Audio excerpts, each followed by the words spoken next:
Dr. Phil had been doing this show for 30 years. 30 years of family conflicts, addiction interventions, relationship crises. He'd seen people discover infidelity, confront abusers, learn devastating medical diagnoses. He thought he'd seen every variation of human shock, grief, and revelation that existed. But what happened that day proved him wrong. The guest's name, or what she believed was her name, was Jennifer Matthews. 38 years old. Married. 2 kids. Middle school teacher. She'd written to the show about a family dispute with her older sister over their late mother's estate. Standard sibling conflict. Nothing unusual. The producers had scheduled it as a straightforward mediation episode. Jennifer sat in the guest chair looking nervous but composed. She'd done her makeup carefully. Chosen a professional outfit. This was television. She wanted to look put together even while discussing family drama. Her sister, Patricia, sat in the second chair. Arms crossed. Defensive posture. The classic setup for a Dr. Phil family confrontation. Jennifer. Dr. Phil began, settling into his seat with the case file on his lap. You're here because you and your sister have been fighting over your mother's will for the past 8 months. Is that correct? Yes, Jennifer said. Her voice was steady. Rehearsed. She'd probably practiced what she wanted to say. Our mother passed away last year and Patricia has been blocking me from accessing any of the estate documents. She won't tell me what's in the will. She won't let me see any of Mom's personal papers.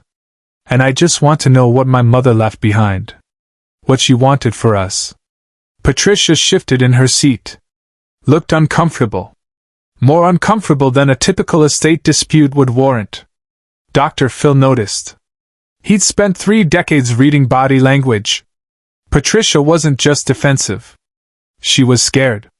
Patricia, Dr. Phil said, turning to the older sister, why won't you show Jennifer the documents? Patricia's hands gripped the armrests. Because some things are better left alone. That's not an answer. Jennifer cut in, her voice rising. Those are our mother's things. I have a right to know what she left. What she said? You can't just keep everything locked away because you feel like it. Dr. Phil held up a hand. Hold on. Patricia, when you contacted our producers last week, you said there was something specific in your mother's papers that you didn't know how to tell Jennifer about. What is it? The studio went quiet. This wasn't in the show notes. The producers hadn't mentioned this detail to Jennifer. This was the curveball. The moment when a standard family dispute became something else. Patricia's eyes filled with tears. I don't know how to say this. Then let me help, Dr. Phil said. He opened a sealed envelope that had been sitting on the table. The producers had received it from Patricia's attorney 3 days ago. Dr. Phil had read it in preparation. Had debated whether to air this episode at all. But Patricia had insisted. Said Jennifer deserved to know. Deserved to hear it in a safe place with professional support. Dr. Phil pulled out a document. Official. Legal. The kind of paper that changes lives. Jennifer, when is your birthday? Jennifer looked confused by the question. June 15, 1986. Why? And your birth certificate. You've seen it? Of course. I needed it for my passport, my marriage license, all the normal things. Why are you asking me this? Dr. Phil paused mid-sentence. The studio went completely silent. He looked at Patricia. Then back at Jennifer. Then at the document in his hands. Because according to the documents your mother left behind, including a notarized letter written 2 weeks before she died, the birth certificate you've been using your entire life isn't yours. Jennifer laughed. Nervous. Confused. What? That doesn't make sense. Of course it's mine. It has my name on it. It has a name on it, Dr. Phil corrected quietly. But that's not your birth name. And Jennifer Matthews isn't the name you were born with. The color drained from Jennifer's face. She looked at Patricia. Patricia was crying now, silently, hands covering her face. Jennifer turned back to Dr. Phil. I don't understand. What are you saying? Dr. Phil set the document on the table between them. Your mother's letter explains that 38 years ago, she and your father were struggling financially. They couldn't have children of their own. And through let's call it an unofficial adoption, they brought home a baby girl. You. But the adoption wasn't legal. There were no official records. No legal transfer of custody. Just cash payments to a woman who needed money and a couple who desperately wanted a child. Jennifer was shaking her head. No. No, that's, my parents would have told me. They would have, they created a birth certificate. Dr. Phil continued, his voice gentle but firm. Your father worked for the county records office at the time. He had access. He falsified a birth certificate with their names as your parents, and a birth date close to when they actually brought you home. Jennifer Matthews became your legal identity. But it wasn't your birth identity. Then what is? Jennifer's voice was barely a whisper. Doctor. Phil picked up another document. Your mother spent the last 5 years of her life trying to find out. She hired investigators. Tracked down the woman who gave you to them. Managed to get records from the hospital where you were actually born. And 3 weeks before she died, she received this. He held up a hospital birth record. Dated June 3, 1986. Different hospital than what Jennifer's falsified birth certificate claimed. Different city. And a different name in the baby girl line. Your birth name, Dr. Phil said carefully, was Sarah Elizabeth Rodriguez. Your biological mother's name was Carmen Rodriguez. She was 19. Undocumented. Desperate. She gave you to your adoptive parents because she thought they could give you a better life than she could. Jennifer was staring at the document like it was written in a foreign language. Sarah, she repeated.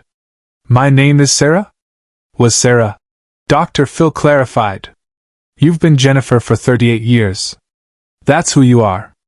That's your identity. But yes, you were born Sarah Elizabeth Rodriguez. Off camera, Dr. Phil made a choice no producer expected. He stood up. Walked over to where the producers were stationed. Jennifer could hear him but was too stunned to process it. Get me the full file, he said. Everything. The hospital records, the investigators' reports, everything her mother collected. Bring it now. He walked back to the stage. Sat down. Not in his host chair. In the chair between the two sisters. Jennifer, he said quietly, I know this is overwhelming. I know you have 1,000 questions. And we're going to answer all of them. But first I need you to understand something. Your mother, the woman who raised you, she didn't keep this from you to hurt you. She kept it because she was scared. Scared of losing you. Scared you'd hate her. Scared you'd want to find your biological mother and leave your family behind. Jennifer's voice cracked. Did she find her? Carmen. Did my mom find her? Patricia finally spoke. Yes. That's the other thing in the papers. Mom found her 2 years ago. Jennifer's head snapped toward her sister. 2 years? She knew for 2 years and didn't tell me? She was trying to figure out how. Patricia said. She was going to tell you. She wrote you a letter explaining everything. But she died before she could give it to you. That's why I couldn't show you the estate papers. Because the first thing you'd find would be this. And I didn't know how to. I didn't want you to find out alone. Dr. Phil leaned forward. Jennifer, your biological mother is alive. She's currently living in Arizona. She's been clean and sober for 15 years.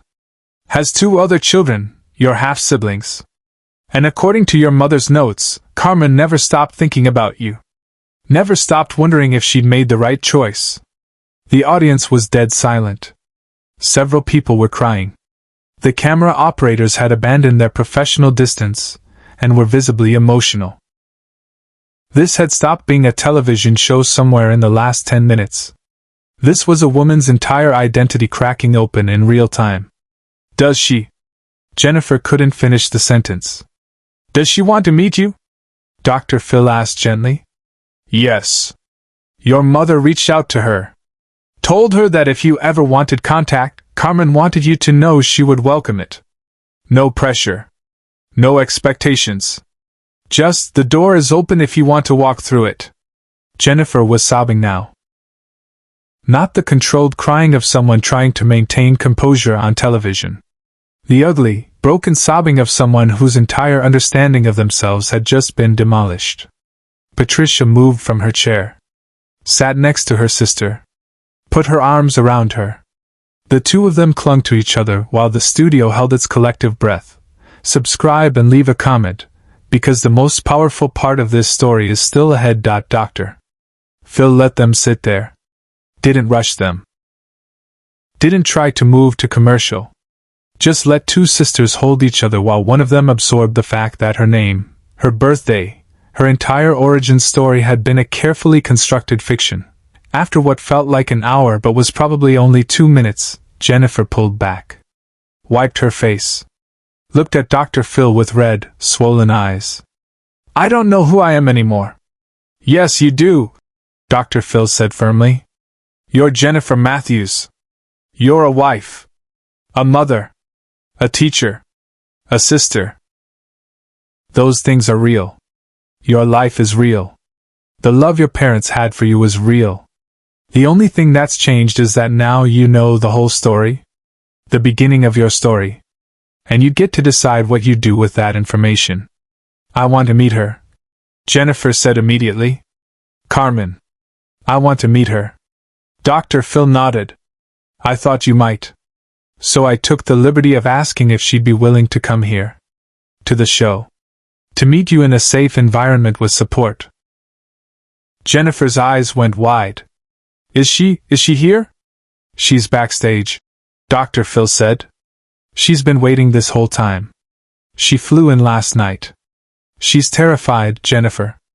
Terrified you'll hate her. Terrified you'll reject her. But she's here. And if you want to meet her, we can make that happen right now. But what happened next is something no one in the room, or watching at home, saw coming. Jennifer stood up. Smoothed her hair. Wiped her face again. Took a deep breath. Okay. I'm ready. Dr. Phil gestured to the producers. A moment later, a woman walked onto the stage. She was in her late 50s. Small. Nervous. She wore a simple dress and heels that looked like they'd been bought specifically for this occasion. Her hands were shaking. Her eyes were locked on Jennifer. The two women stared at each other. Jennifer saw her own eyes looking back at her. The same nose. The same shape of face. Genetic mirrors. Hi, Carmen said quietly. Her voice had a slight accent. Hi, Sarah. Jennifer flinched at the name. Then softened. Hi. I'm Jennifer now. I know, Carmen said. I'm sorry. I didn't mean. It's okay.